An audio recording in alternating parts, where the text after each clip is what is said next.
Okay, shalom, shalom. First and foremost, we want to give all honors and praises and glory belongs to our Lord and Savior, whose name is Yahawah Bahasham Yahawashi. And double honors to the elder apostles of Greatmillstone that teach us truth well, and to the hopeful elect across the globe, and to the few, the very few, brothers and sisters, listening and learning. Another day out here, we just come to prophesy the destruction of this kingdom and preach the gospel. So we're going to start with Baruch 3 and 21. Right, this is the book of Baruch, chapter 3 and verse 21. Nor understood the past that... We'll start from 20. 20. Baruch 3 and 20. Salaki is 4. Salaki 4 and 20. Right, this is the book of Baruch, chapter 4 and verse 20. I have put off the clothing of peace and put upon me the sackcloth of my prayer. I will cry unto the everlasting in my days. So that's what we got on. This garments, but it's actually garments of sackcloth, garments of mourning, because we're in a mournful state right now. We're not in our kingdom.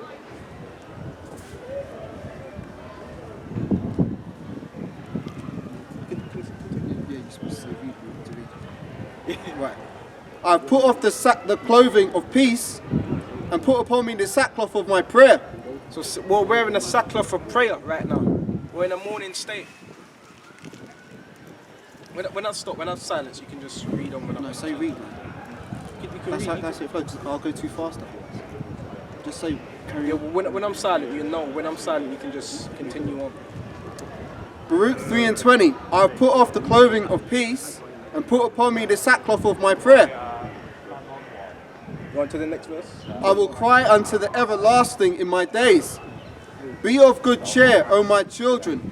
Cry unto the Lord, and he shall deliver you from the power of the hand of the enemies. So that's what we're supposed to be doing, being of good cheer, being of a good mind towards Yahawashi. You know? That's being of good cheer. Being in good cheer in this word.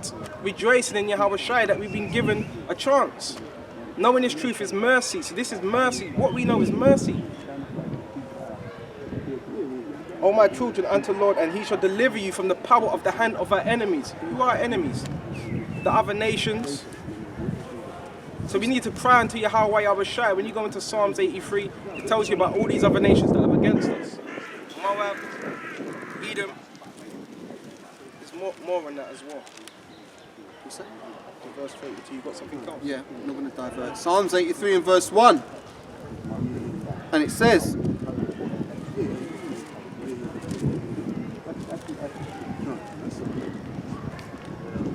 right, this is Psalms 83 and verse 1. It says, keep not thou silence, O power. Hold not thy peace, and be not still, O power. For lo, thine enemies make a tumult, and they that hate thee have lifted up the head.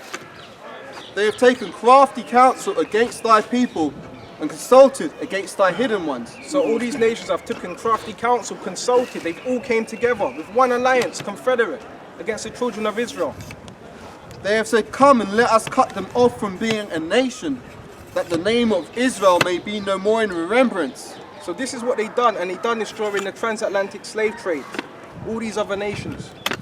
The nations, the tabernacles of Edom, and the Ishmaelites, of Moab and the Hagarenes. So these are all the other nations. Edom represents Esau, Edom, the so-called white people.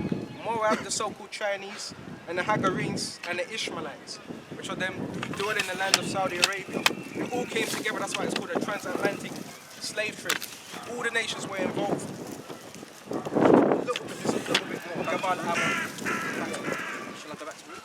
Yeah. Right. 4. Yep. And 21. Baruch 4 and 21. Be of good cheer, O my children. Cry unto the Lord, and he shall deliver you from the power of the hand of the enemies. That's right. So Yahawashi is going to deliver us from the hand of our enemies. It tells us that in Luke 1 and 68, that he shall deliver us from our enemies, from the hand of our enemies, all those that hate us. That's what Yahawashi is coming to do. Deliver us and deliver us from these chains of darkness. Just a quick one. Luke 1 and 68. Blessed be the Lord power of Israel, for he has visited and redeemed his people. That's right. What does redeem mean? Brought back. So we've been brought back. We are bought with a price that shows we don't belong to ourselves. Back in Baruch 20, 2. For my hope is in the everlasting. He will save you, and joy is come unto me from the Holy One, because of the mercy which shall soon come unto you from the everlasting, our Saviour. That's it. So joy came from the Holy One. Who's the Holy One? Yahawashi. From the everlasting Saviour, Yahawashi. So we have joy in this word. For I sent you out with mourning and weeping. So we were sent out of where? The land of Jerusalem, with mourning and weeping. And we're still mourning and weeping right now. But the Most High will give you to me again with joy and gladness forever. To who? To the Most High. Because right now we can't be in the Most High's presence because we're imperfect. So Yahawashi is that mediator between us and Yahawashi. And he's the one that's going to reconcile us between us and Yahawah. Like now as the neighbours of Zion have seen your captivity, so shall they shortly see your salvation from our power. So all these other nations, they've seen our captivity. Ammon, which we went into in Psalms 83, they've seen our captivity. Okay, Joel 3, it mentions that. They sell the girl for wine and some mustard guns. Paraphrase, it doesn't say mustard guns, but it's in Joel 3. Musket guns. Musket guns. Not mustard guns. Right. It says, my children, suffer patiently the wrath that is come upon you from the Most High. For thine enemy have persecuted thee, but surely thou shalt see his destruction, and thou shalt tread upon his neck. So we got to suffer patiently. Why? What's come upon us? Okay. Why? Matthews, can you get me Micah 7 and 9, Baba Kashar? Come on. So we got to suffer patiently the wrath that has come upon us from these other nations. Because this is why we're suffering, because what we went off, we sinned, we transgressed Yahawah's laws. This is why we're suffering. But see, it's one thing to not know why you're suffering and to know why we're suffering. When you know why you're suffering, it makes things easier. When you don't know why you're suffering, that's why these people, they're strung out on drugs, they're doing what they want to do, because they don't know. They're looking for an escape. Micah chapter 7 and verse 9. Rejoice not against me, O mine enemy. When I fall, I shall arise. When I sit in the darkness, Yahawah shall be a light unto me. Shall I keep reading? I will bear the indignation of Yahawah, because I have sinned against him. That's right. I'll wait until you finish.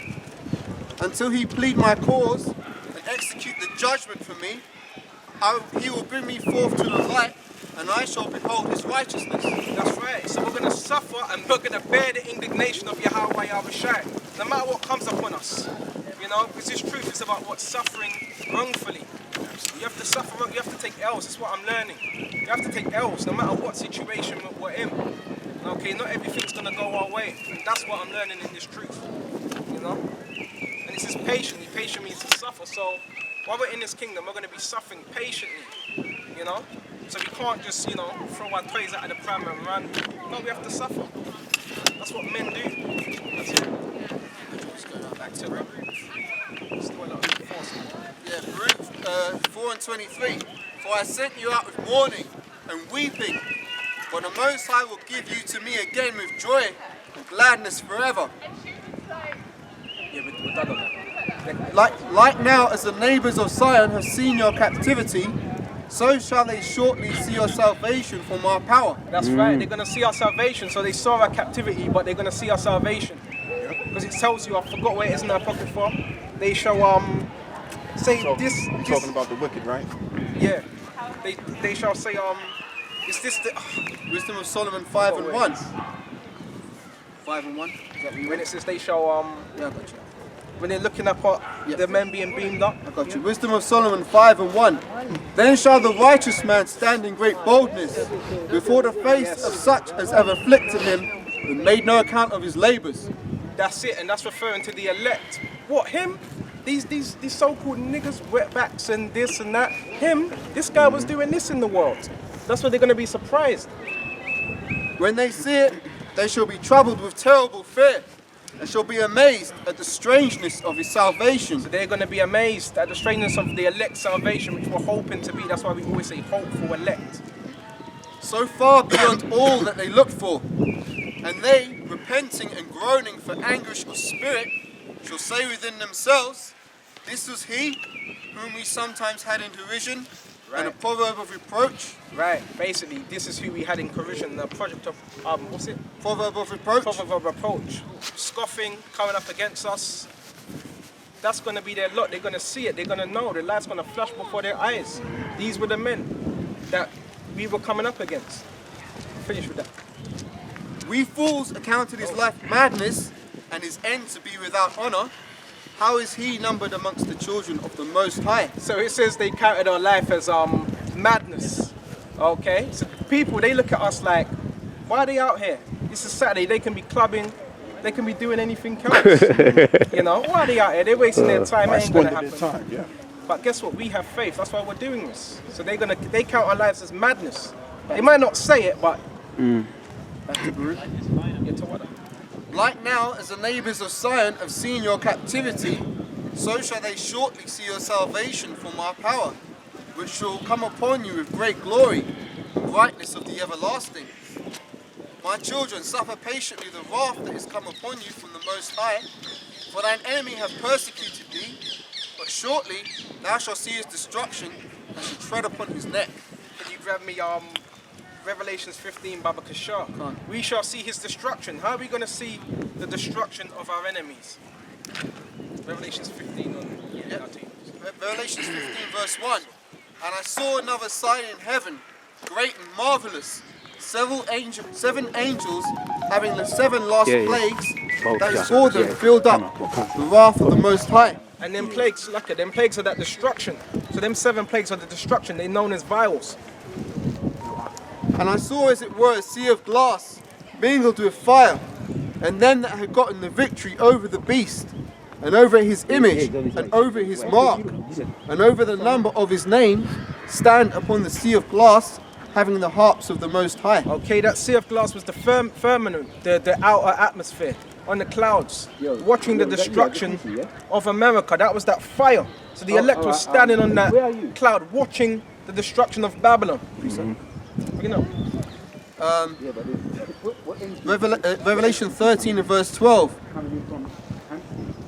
And he exerciseth all the power of the first beast before him, and causeth the earth and them which dwelt therein to worship the first beast, whose deadly wound was healed. Was that first beast? What was that first beast? Rome. And what's it revived as?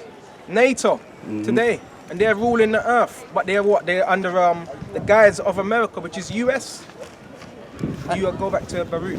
I don't even want to go off topic. It's not off topic, he's talking about getting the victory of the mark. Yeah, but Beirut, that's where I am, man. My children, suffer patiently the wrath that is come upon you from the Most High. For thine enemy have persecuted thee, but shortly thou shalt see his destruction, and shalt tread upon his neck. My delicate ones have gone through rough ways, and were taken away as a flock caught of the enemies. That's right, my delicate ones, the children of Israel, we were taken away like from the flock. No, we shall be led back to the Messiah, Yahawah. Be of good comfort, O my children, and cry unto the Most High, for ye shall be remembered of him that brought these things upon you. So be of good comfort. Yahawah, this is our comfort on us. Be of good comfort. Because he that brought these things upon us, what's he going to do? It says, for as it was your mind to go astray from the Most High, so being returned, seek him 10 times more. Ooh, seek him 10 times more, double. So now we went astray, especially in the world, and in this truth, brothers fall. So seek him 10 times more, double. That's what Yahawah requires. Okay, according to your measure. Okay, but still seek him double. Anything else? For he hath brought these plagues upon you, you shall bring everlasting joy again with your salvation. So he brought these plagues, this destruction, this calamity, and these plagues upon us, which are written in Deuteronomy 28. Can you get me Deuteronomy 28? So yeah, he brought these plagues upon us, but he's lifting these plagues off us. Which one, from 15 on down? Yeah, 15. Listen, 28 first, then 15. Yeah, but Deuteronomy 28 verse 15. But it shall come to pass, if thou wilt not hearken unto the voice of Yahawah, thy power to observe to do all the commandments and his statutes which I have commanded thee this day, that all these curses shall come upon thee and overtake thee. So it was said, all these curses, they're plagues. They're them plagues, the curses should come upon you. And that's Deuteronomy 28. So Moses, this is what he told us. And Deuteronomy 28 and 15 tells you about the blessings. So like it tells you about the curse in Deuteronomy 28 and 15. Shall I read the curses or continue in Greek? Yeah, read the curses. Some of them. Okay. From Deuteronomy 28. Yeah, got you. It says, cursed shalt thou be in the city, and cursed shalt thou be in the field. Cursed shall be thy basket and thy store. Okay, so cursed should that be in the city, cursed should that be in the field. So when you're out in the city, there's going to be like a lid on what you could do, how far you can go in this society. Glass ceilings. Right, you can only go so far. Cursed, cursed shall be thy basket and thy store. Cursed shall be the fruit of thy body, and the fruit of thy land, and the increase of thy kine, and the flocks of thy sheep. That's right. So even it says, cursed shall be the fruit of thy field. So even when you're producing certain flocks, you may have a flock that dies off, you know? Even the fruit of thy body, because you have children, and you don't know what they grow up to be. They might grow up to be a bunch of sodomites, homosexuals, you know? Or into gang members. So you never know. That's curse in the city. That's it on that. Okay, come on. Back to Baruch 4. Come on. For as it was your mind, Baruch 4 and 29. For as it was your mind to go astray from the Most High, so being returned, seek him 10 times more. So we got to seek him as much as possible. For he that hath brought these plagues upon you shall bring your everlasting joy again with your salvation. Right, we've already read that. Right, take a good heart, O Jerusalem, for he that gave thee thy name, so he that gave thee that name, will comfort thee. Miserable are all they that afflicted thee, and rejoiced at thy fall. These other nations, miserable are they that afflicted thee and rejoiced at thy fall, because these other nations were rejoicing when we were in captivity. All these nations, which we already went into in Psalms 83. Miserable are the cities which thy children served. Miserable is she that received thy sons. We're speaking of what's them cities? The cities of America, because they all had us in bondage. It tells you in Deuteronomy 28, would you go back to Deuteronomy 28 and I think it's 64 or 48, when it says thou shalt beget sons. Or you can go to Deuteronomy 28 and 49, that's a good one. Let me read this. Deuteronomy 28:49. Yahawah shall bring a nation against thee from far, from the end of the earth, as swift as an eagle that flieth. That's the Roman army. This is more so what I'm talking about, the transatlantic slave trade. That's what I was looking for. 68. Deuteronomy 28 and verse 68. I think you're referring to 64, right? It's lucky. You'd be scattered. Yeah. Okay. Yeah. Deuteronomy 28 and 64. And Yahawah shall scatter thee among all people from one end of the earth even unto the other. And there thou shalt serve other gods, which neither thou or thy fathers have known, even wood and stone. Right, and that was part of the curses. Wood and stone. You know, the Kaaba stone, Mecca. You know, all these idols. So this is where we would be scattered into the other nations, start worshipping their idols. We were scattered amongst these other nations. All the nations had a part in it. I'll finish with that. Okay. Because there's a lot of meat on this, Baruch. Baruch 4 and 32. Miserable are the cities which thy children served. Miserable is she that received thy sons. For as she rejoiced at thy ruin, and was glad of thy fall, so shall she be grieved for her own desolation. That's right, it's speaking about America. It's going to be grieved with its own desolation, which is their missiles. And for I will take away the rejoicing of her great multitude, and her pride shall be turned into mourning. That's right, so all this pride that America's got, that's going to be brought right down low. Because America, what does it exude? Pride. What does it push? Pride. Arrogance. That pompous, arrogant mentality. You can't tell me nothing. That's what spirit America pushes. Babylon. Do as thy will. That's why it's called Babylon. Confusion. For I will take away the rejoicing of her great multitude, and her pride shall be turned into mourning. For fire shall come upon her from the everlasting, long to endure, so she shall be inhabited of devils for a great time. Right, see, do you know what this reminds me of? Revelation 18, so what? Exactly, Shall be brother. inhabited with devils. What's them devils? Them spirits. Okay, foul spirits. It tells you that. And unclean birds. Can you give Revelation 18, Baba Kush? Go on. Revelation 18 verse 1. And after these things I saw another angel come down from heaven, having a great power, and the earth was lightened in his glory. And he cried mightily with a strong voice, saying, Babylon the Great is fallen, and has become the habitation of devils, That's right. Them unclean spirits. and the hold of every foul spirit, and the cage of every unclean and hateful bird. Because the birds are going to be dwelling there. It's going to be a habitation for the birds. No man's going to be dwelling there. Continue. For all nations have drunk of the wine of the wrath of her fornication. Ooh, and what's that wrath of that wine? What's that wine? That wine is to philosophies. It's not talking about physical drink, but it's in similitude to drink. Them philosophies, democracy, you know, LGBT, same-sex marriage, women's rights, all these different things. Everything that's bad, that's part of that wine. And all these nations, they're following after what? America's ways. So they're drunk. All these nations have done deals.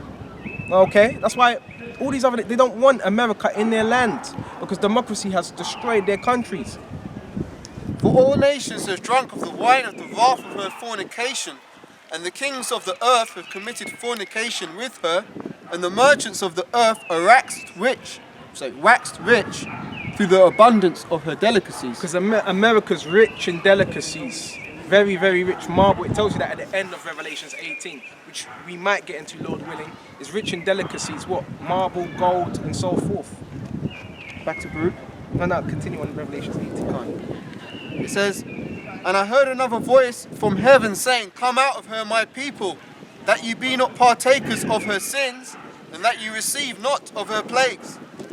So this was an angel. This was an angel telling John the Revelator as a sign for the children of Israel to come out of her spiritually, not mentally, not grabbing a ship or a flight, booking a flight. Spiritually, come out of what? The ways of Babylon, the philosophies of Babylon. So what does that encompass? What's that entail? Christianity, Buddhism, all these other ways of life. Come out of Babylon. This is a warning to the children of Israel. Precept? Can you stay on the same one, Baba Kush? I just want to finish this off. I can't. It says, Come out of her, my people, that ye be not partakers of her sins, and that ye receive not of her plagues. For her sins have reached up unto heaven, and the Most High have remembered her iniquities. That's right. So our sins have reached unto heaven. How does America's sins reach unto heaven? Because the angels have marked it down. Just like this, you know what this reminds me of? When the angels entered into what? Sodom and Gomorrah, and they came to visit Lot. They said they circled the actual place, and the cry of it has gone up to the heavens. So it's the same thing today with America, which America is spiritually Sodom and Gomorrah, practices the same practices, and that's why it's going to be destroyed also. Reward her even as she rewarded you, and double unto her double according to her works. In the cup which she hath filled, fill unto her double. So what was that cup? We were filled with slavery, oppression, you know, murder, robbery. So what do you think America's? It's going to be doubled. It's going to be rewarded back unto her for what she's done to us.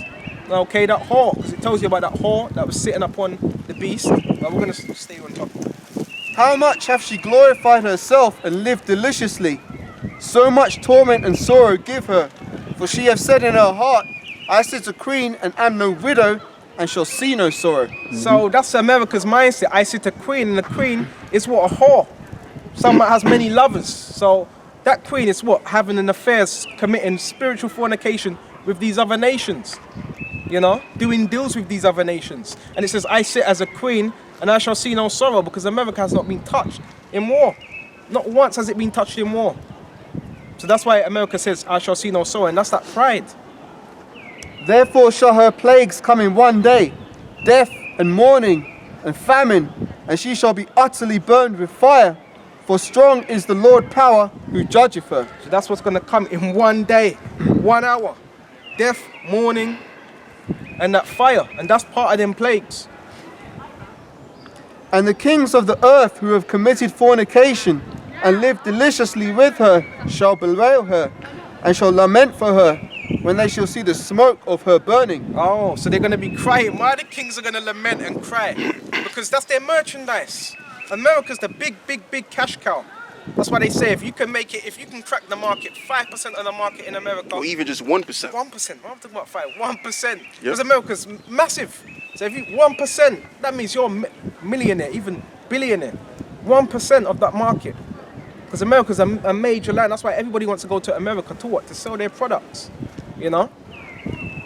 Standing afar off for the fear of her torment, saying, Alas, alas, that great city Babylon, that mighty city, for in 1 hour is thy judgment come. Alas, alas, which another word for alas is woe, and another word for alas is what? Destruction, and it represents mourning. In 1 hour, in 1 day, Babylon's going to be completely wiped out. A fiery furnace, 1 hour. That's why Yahawah told us to watch.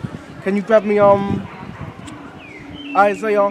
No, you stay on point. It says, And the merchants of the earth shall weep and mourn over her, for no man that buyeth her merchandise any more. So the merchants are going to weep, as we just went into, all these other nations, because they're not going to be able to make their fold there. And the merchants Take of your the... time, take your time. Sorry, I got distracted because I was waiting to And the merchants of the earth shall weep and mourn over her, for no man that buyeth her merchandise buyeth any more. And the merchandise of gold and silver and of precious stones. So this is going into what America is producing, what they're enriching.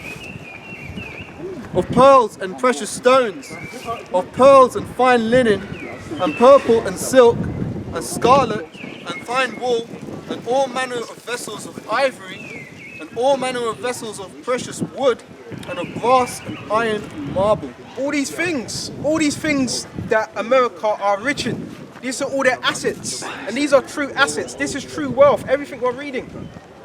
And cinnamon and odors, and ointments, and frankincense, and wine, and oil, fine flour and wheat, and beasts, and sheep, and horses, and chariots, and slaves, and souls of men. So all these things, beasts and horses and chariots and the souls of men, because you have those in America that are also sold out. That's why it says souls of men. Is it on that? No, there's a bit more. And the fruits that thy soul lusted after are departed from thee, and all things which were dainty and goodly are departed from thee, and thou shalt find them no more at all. So all the things that were dainty and goodly, sweet, delicate, all the goods, they're going to depart when the missiles hit Babylon. The merchants of these things which were made rich by her shall stand afar off for the fear of her torment, weeping and wailing. That's it. All these other nations, they're going to stand far off looking at the destruction of Babylon. You know, the demise of Babylon. And saying, Alas, alas, that great city that is clothed in fine linen, and purple, and scarlet, and decked with gold, and precious stones, and pearls. Right, because that... Oh, sorry, when you go on, say more. Yeah. For in 1 hour so great riches is come to naught. 1 hour. All them riches are going to come to nothing. That's what naught means, nothing. Going to be completely destroyed. And every shipmaster, and all the company in ships, and sailors, and as many as trade by sea, stood afar off, and cried when they saw the smoke of her burning, saying, What city is like unto that great city? Right, because America is esteemed as a great city on earth. That's why everybody wants to go there. Still, even though the economy is all messed up, people still want to go to America, Babylon, to make merchandise. And they cast dust on their heads, and cried weeping and wailing, saying, Alas, alas, that great city wherein we were made rich. All her ships in the sea, by reason of her costliness, for in 1 hour she is made desolate. 1 hour. That's why Yahawah told us to watch and pray. Watch continually, because it's going to be in 1 hour and 1 day, but it doesn't tell you. But we're done with that. When you go to Matthew 20, I think it's 24 and 36. No man knows the day, no hour. Matthew chapter 24. I think it's 36 or 34. Yeah, Matthew 24 verse 36. But of that day and hour knoweth no man, no, not the angels of heaven, but my Father only. So when people ask us, so when is it going to happen? You know, people are constantly saying it. When's it going to happen? You've been saying this for years. You know, you were saying this last year, you were saying the year before. It's going to happen. We have the faith. All these things are going to happen because it's prophecy. We're all a part of prophecy. Everybody has their role. Everybody has their lot. These things are going to happen. But as the days of Noah were, so shall also the coming of the Son of Man be. Right, so what was happening in the days of Noah? All types of wickedness. The scriptures talk about it was exceedingly wicked. That's why the Lord had to destroy that old world. Because the things that are happening today were happening back then, in the time of Noah. For as in the days that were before the flood, they were eating and drinking, marrying and giving in marriage, until the day that Noah entered into the ark. So they were eating, drinking, marrying, indulging, giving unto excess lust, appetites, until that the day Noah entered into the ark, and it was too late. That warning, and this is the spiritual ark right here. Mercy is being extended, but guess what? 2,000 people, they're not gonna look. Well, putting out our hand, but 2,000 people, they're not gonna receive this truth. They're gonna shun this truth. They're gonna look at it and in a bad light. You know. And knew not until the flood came and took them all away, so shall the coming of the Son of Man be. So it's going to be in that same similitude, but this time it's going to be with fire. Can you get me 2 Peter 3 and in the last day there shall be scoffers speaking after their own lust? Come on. Where you going? Yeah, because this is what time we're in. What time we're in, but the ark is still open. The mercy is still being extended. Yeah, I got it, mate. Bring it up. 2 Peter 3 and verse 3. Knowing this first, that there shall come in the last days scoffers, walking after their own lusts. Yep, and there's many of them, especially when you come into this truth. What's a scoffer, a mocker, a jeerer, a railer? You know, someone that mocks at the truth, that ridicules. Okay, and you can do that inwardly or you can do it outwardly. But if you do it inwardly, it comes out outwardly. And saying, where is the promise of his coming? For since the fathers fell asleep, all things continue as they were from the beginning of creation. So that's the mentality of a scoffer. When is he coming? Already they don't believe he's coming. But it's like a provoking, you know, messing with us. You know? It's not going to happen because they don't have faith. A scoffer does not have faith. So what do you think he's going to be doing? Trying to push that spirit on you. Yeah. You got to stay faithful. Yeah. Just a quick precept, if I may. Yeah, if you want to bring it up. Well, just going to roughly paraphrase it. The scriptures say, for without faith it is impossible to please him. So basically, if you don't have faith, you can't be pleasing to the Most High. Which is the predominant reason why Esau is rejected of the Most High, because he's a man minus faith. He's a man without faith. You know, because he is who he is. That's all I've got to say. Right, yeah. That's true. Yeah. Without faith, it's impossible to please Yahawah. But if you have faith, increase that faith, even if it's a small amount. Yahawah said, if you have a faith as the size of a grain of mustard seed, you shall be able to say to this mountain, move, and it shall move. So even if you've got little faith, work on that faith. Because when I first came into truth, my faith was small. But I had to build it up. Yahawah had to build it up. And there's still things we have to do as well. Because Yahawah wants us to what? Make that effort. Yeah. And saying, where is the promise of his coming? For since the fathers fell asleep, all things continue as they were from the beginning of creation. So since the fathers died, passed away, all things continue. Everything's just the same. No. If your eyes were open, you would see things are happening every single day. We're near to the end. This is it. For this they are willingly ignorant of, that by the word of the Most High, the heavens were of old, and the earth standing out of the water and in the water. So that's what the scripture says. They are willingly ignorant. See, there's one thing being ignorant, not knowing, and being willingly ignorant. When the scriptures are coming out, we're showing you, and you're still thinking, no, nah, put the Bible down, I don't believe in that. That's being willingly ignorant. And when you go into that word ignorant,